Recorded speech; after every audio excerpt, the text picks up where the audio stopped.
Dietrich, Private R. Frost and PFCW Hudson are quickly descending into a state of panic despite Apone and Corporal Dwayne Hicks trying to keep them focused. Hudson's tracker indicates a massive movement in the dark and smoky alien hive. This movement is as good as invisible to the Marines. Apone instructs the Marines to use infrared scanning.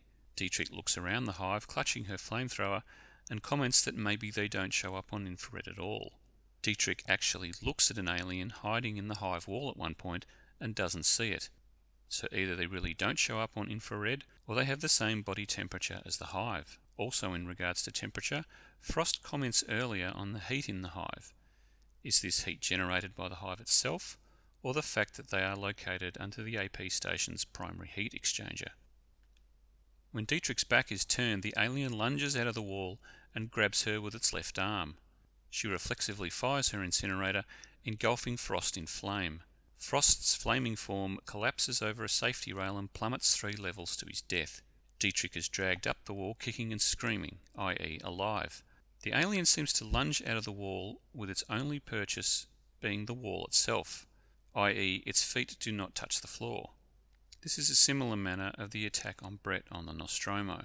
A subsequent shot shows the alien with screaming Dietrich tucked under its arm as it continues to climb up the wall. The first alien we see here is slightly different from the one we saw on the Nostromo, the most obvious difference being its head has ridges rather than the smooth dome of the original alien. Is this difference due to the age of the alien? The one on the Nostromo was less than 24 hours old, yet these aliens have been here all the time it took for the Marines to get from Gateway to LV-426 and may have developed further physically. Is it a different type of alien to the one we saw on the Nostromo?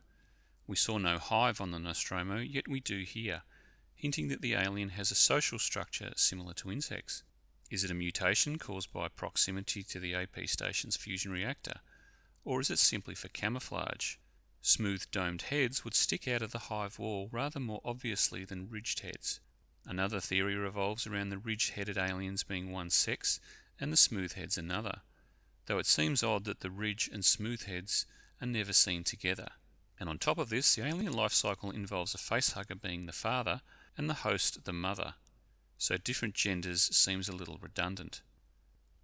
The chestburster that emerged from the colonists had a smooth head, the same as Kane's, so why the adult looks different is ultimately not known.